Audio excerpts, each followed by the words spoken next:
안녕하세요 여러분, 굿윌의 전공체육입니다. 여러분과 같이 중등체육 임용고시를 준비하고 있습니다. 이거 모르고 시험장에 들어가지 마오. 21번째 시간입니다. 오늘은 제가 새벽에 영상을 찍고 있는데요. 오늘은 낮에 조금 제가 바쁜 일이 있어가지고 새벽에 찍고 있습니다. 저도 최선을 다하고 있으니까 여러분들도 최선을 다하셨으면 좋겠습니다. 먼저 1번 문제, 14년도 A형 4번 문제인데요. 체육사 문제거든요. 한번 볼게요. 계속 반복되는 문제입니다. 자, 먼저 내용을 보고 명칭을 맞히는 문제죠. 이런 문제 제가 자주 나온다고 말씀을 드렸어요. 자, 전인적 인간 율성을 위해 행해졌던 화랑도의 신체 활동 중 하나였다. 신체적 고행을 통해 신체와 정신이 강화는 물론 영적 힘을 체득하고자 했던 입산 수행과도 연계된 활동이었다. 금난굴, 삼일포 등 명산 대천에서 행해진 기록이 있다. 신성한 국토를 지켜야 한다는 불국토 사상도입니다. 여기 사상도 내재된 활동이었다. 자, 이거 뭐죠? 요거 명칭이 뭘까? 요거 편력이죠. 편력이에요. 편력이고요. 밑에 거 보겠습니다. 1890년대 슈테글리츠, 김나지움, 피셔에 시작되었다. 달렘의 교회 묘비에 새겨진 시에 유래된 명칭이다. 청소년들이 하이킹이나 야외 캠프 활동을 통해 자유를 추구했던 활동으로 점차 도보 여행 운동으로 발전했다. 1911년 프러시아 의회의 법령에 따라 도보 여행자 수용 시설이 생겨나면서 초기 어떤 확산의 기반이 요거 이제 반도포겔이고요. 여기는 유스 호스텔입니다.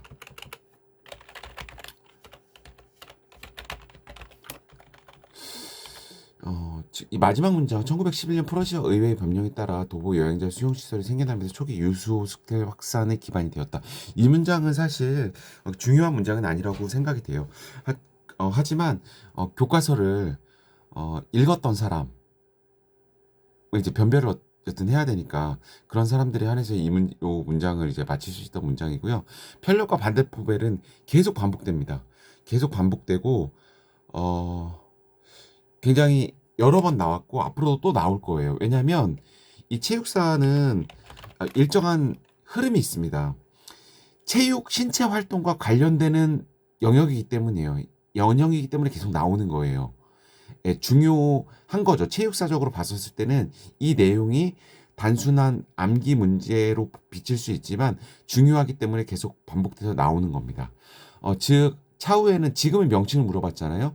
차후에는 이 개념을 물어볼 수 있는데 이 개념 중에서 이 개념을 직접 서술하라고 하면 채점하기가 너무 어렵잖아요. 그럼 어떻게 문제가 나올 수가 있냐면 지금 이 내용에 있는 이 문장들을 쭉 서술을 해주고 틀린 곳을 찾아서 바르게 고치라고 할 수 있습니다. 뭐 제가 직접 지금 곰곰이 생각해 보지 않았기 때문에 직접 예시를 들기는 어렵죠. 예를 들면 여기 신체적 고행을 통해 이게 어떤 신체 수련, 신체 활동과 관련되는 거잖아요. 이런 부분을 이제 정신적 고행을 통해 이렇게 바꿀 수가 있어요. 이렇게 해놓고 뭐 바르게 고치시오. 이런 문제가 나올 수 있으니까요. 이 개념을 분명히 알아두시기 바랍니다. 이 명칭을 찾는 문제는 굉장히 여러 번 나왔습니다. 2번 문제 볼게요. 2번 문제도 체육사 문제인데요. 이 문장이 좋아서 제가 한번 가져와 봤습니다. 일단 문장을 한번 읽어볼게요. 문장을 읽어보고요. 문장 그 자체가 중요합니다. 문장 그 자체가 매우 중요해요. 여기서. 근대 유럽 체조 운동이 활발하게 전개되었고 영국에서는 각종 스포츠가 조직화되면서 학교 및 사회 스포츠 운동이 일어났다. 그 과정에서 성장했던 신체 문화는 전 세계로 확산되어 현대 체육의 기반이 되었다. 많은 체육 이론가 및 실천가 중에서도 구츠무츠는 청소년을 위한 체조를 출간하였고 훗날 근대 체육의 아버지라는 칭호를 얻게 되었다. 이제 쭉 내려오는 겁니다. 이제 영국, 미국 이렇게 넘어가게 되는 거거든요. 1885년 체육진흥협회가 창립되면서 미국 체육의 발전은 본격화되었다. 의학을 전공했던 일련의 학자 그룹은 건강 및 체력의 유지 증진에 관심을 집중했고 체육의 개념은 체조 중심의 신체 단련이란 의미가 강했다. 20세기 들어 어떤 이론과 실용주의, 진보주의 영향을 받아 학교 체육 프로그램에 점차 스포츠 활동이 늘어나고 신체육 개념이 등장하게 되었다. 신체육은 우드 헤더링턴, 캐시디 등에 의해 체계화되었고 윌리엄스, 내시 등의 지지를 받아 일반화되었다. 청소년을 위한 체조의 출간의 체육사적 의미와 괄호 안에 들어갈 말을 쓰시오. 이렇게 봤는데요. 일단 구츠무츠는 학자는 이 범의 학교의 교사였잖아요. 제가 앞서도 말씀드렸지만 체육사에서는 출제 방향에 일관된 흐름이 있습니다. 즉 체육이 갖고 있는 중요성에 대해서 계속 언급하고 있어요. 이 구칠무츠라는 이 사람이 여기 나온 것처럼 청소년을 위한 체조를 출간하였는데, 이것이 왜 이제 중요하고 시험에서 물어봤냐면, 이 체육사적으로 계속 우리가 신체 활동은 어떤 영역에 있었냐면요. 계속적으로 신체 활동이 무의미한 영역에 있었어요. 여기서 무의미한 거는 정신적 영역을 보다 강조했다는 거죠. 과거에. 그리고 신체 활동을 약간 천대했고, 이런 영역이 있었거든요. 그러면서 중간중간에 한 번씩 이 신체 활동에 대해서 강조하는 영역이 나오게 되고, 그러면서 이 신체 활동에 대해서 조금 더 구체화되고 이론화되고 이런 부분들이 발견하게 돼요. 이 구치무치 이전에 있었던 어떤 사람 중에 이제 에밀이라는 사람이 있거든요. 이 에밀이라는 학자가 이제 약간 심신 이론론적 이야기를 하게 되죠. 몸과 마음은 하나다. 그래서 몸을 단련하는 것이 꼭 정신을 단련하는 것이다. 그리고 이런 것들이 이제 범의 학교로 이어지게 되고, 그 범의 학교에 있는 교사 중에 한 명이었던 구치무치가 한 세 권의 이제 서적을 출간을 하게 되거든요. 그 세 권의 서적 중 하나가 이 청소년을 위한 체조입니다. 그 이 청소년을 위한 체조가 결국 얀으로 이어지게 돼요. 독일의 얀으로 이어져서 체조로 이어지게 됩니다. 과거에는 이 체육이란 영역이 곧 체조의 영역이었죠. 몸을 단련하는 거였으니까요. 그렇게 하면서 이 구츠무치가 청소년을 위한 체조를 출간하게 되고, 이것이 얀으로 이어지게 되었다고 했잖아요. 즉 이 구츠무치는 청소년의 체조를 토대로 해서 근대 체육의 어떤 이론적 틀을 완성하게 되는 겁니다. 이론적 틀을, 완성보다는 표현이 정확하지 않았어요. 이론적 틀을 명확하게 되는 거였죠. 그 전에 어떤 신체 활동이 중요하다라는 이런 어떤 개념이 있었던 것을 구츠무츠가 청소년을 위한 체조를 통해서 이론적 틀을 명확하게 하게 하였고, 이것이 얀으로 이어지게 되면서 전 세계로 독일 체조가 뻗어나가게 되는 겁니다. 그러면서 체육이 굉장히 위상이 올라가게 되는 거였죠. 자, 아시겠죠? 이 청소년을 위한 체조가 근대 체육의 이념적 틀, 이론적 틀을 명확히, 이론적 틀이라고 하면 안 될 것 같아요. 이념적 틀을 명확히 하였다. 이렇게 해야 될 것 같습니다. 이념적 틀을 명확히 하였다. 그 전까지 관념, 생각으로만 존재하던 것이 이 구츠무츠 범해학교의 교사였던 이 구츠무치의 청소년을 위한 체조를 통해서 이념적 틀을 명확히 하고, 이것이 얀으로 이어지게 됩니다. 그러면서 얀은 조금 더 여기에 이론적 틀을 명확히 해서 전 세계로 뻗어나가게 된 거죠. 밑에는 빨간색 제가 문장을 쳤는데요. 이 문장 자체가 중요합니다. 이 문장은 사실 하도 여러 번, 이제 굉장히 여러 번 나와서 이제는 거의 암기를 할 수 있을 만큼 여러 번 출제가 됐어요. 20세기 들어 놀이이론과 실용주의, 요 놀이이론이라는 것도 굉장히 여러 번 출제가 됐고요.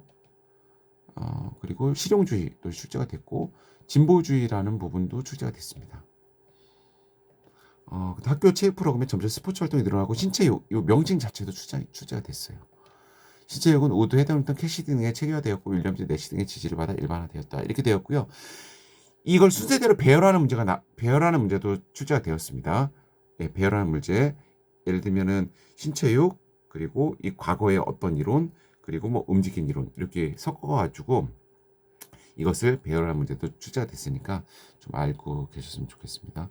자, 3번 문제 한번 보겠습니다. 14년 B형 서술형 1번 문제인데요. 다이나믹 시스템 이론에 근거할 때 공의 무게가 의미하는 것과 밑줄 친 부분에 적용되는 원리와 이를 근거로 걷기와 달리기를 설명하시오. 무게 때문에 폼이 변할 수밖에 없다는 말씀이세요.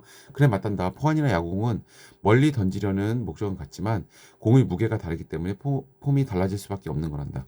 좀 더 자세히 설명해 주세요.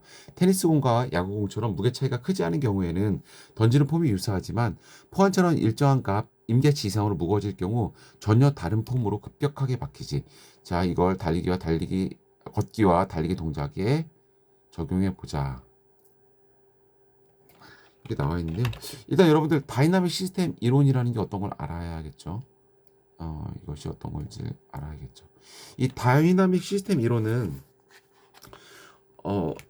이 운동을 설명하는 여러 가지 관점이 있잖아요.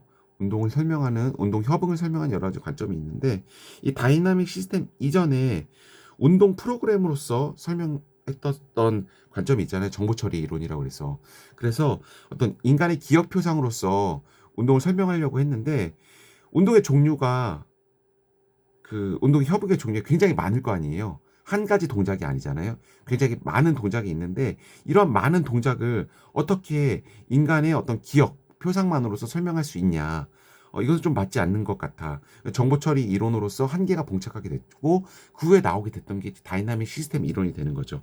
이 다이나믹 시스템 이론은 이렇게 다양한 운동 협응, 운동 동작, 그 자유도가 수없이 많은 인간의 운동 협응을 모두 설명할 수 없다는 그런 어떤 정보 처리 이론의 한계에 대해서 새로운 이론적 접근에 따라서 이제 다이나믹 시스템 이론이 나오게 됐던 거였고요.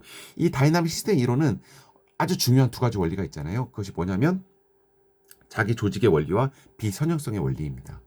이 자기 조직의 원리와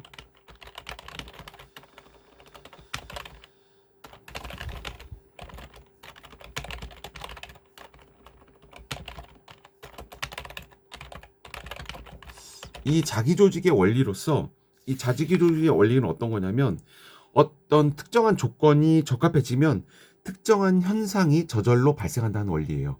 그렇기 때문에 이 자기 조직의 원리로서 다양한 운동, 인간의 다양한 운동의 동작, 운동의 협응을 설명할 수가 있는 겁니다. 즉, 인간의 기억 표상만으로서 이루어지는 것이 아니라 인간의 동작이 어떤 특정한 환경에 처해지게 되면 그 동작이 발현되게 된다고 하는 거죠. 그러니까 설명을 할 수가 있겠죠. 그 비선형성의 원리는 운동 협응의 변화가 선형적으로 변하지 않는다는 것을 말하는 거예요. 이것을 설명하기 위해서 질서 변수와 제어 변수가 나오게 되는데요. 질서 변수는 움직임 유형과 특성을 묘사하기 위한 수단이고요. 제어 변수는 질서 변수를 변화시키는 원인이 되는 겁니다. 즉 무게나 속도가 되는 것인데요.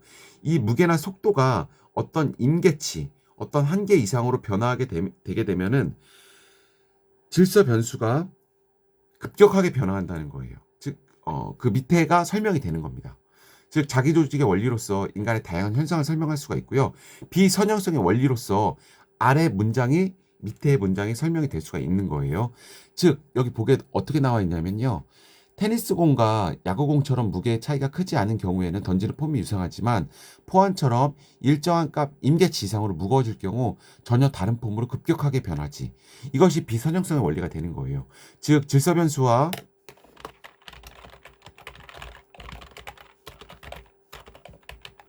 제어 변수가 있는데요. 제어 변수에 무게라든가 속도 등이 있게 되거든요. 여기서는 이제 무게를 설명을 들게 된 거죠. 즉 일정한 무게 이상으로 넘어가게 되면은 완전히 달라진다는 거예요. 테니스공과 야구공은 무게 차이가 비슷하잖아요. 하지만 포환처럼 무게값이 일정하게 넘어지게 되면 테니스공이나 야구공과 전혀 다른 폼으로 완전히 바뀐다는 거예요. 자, 이것을 걷기와 달리기 동작에 적용해 보겠습니다. 속도가 걷기와 달리는 속도, 일단 이 걷는 속도를 예를 들어 설명을 하겠습니다. 일정한 한계치 이상으로서는 걷기의 동작이 점점 빨라지겠죠. 경보처럼. 하지만 속도가 점점 빨라지게 되면은 여기서 빨라진다는 건 임계치 이상으로서 속도가 올라가지게 되는 거가 되겠죠. 그런 경우에는 전혀 다른 폼으로 바뀌게 되는 거고 그것이 달리기 동작이 된다는 거예요.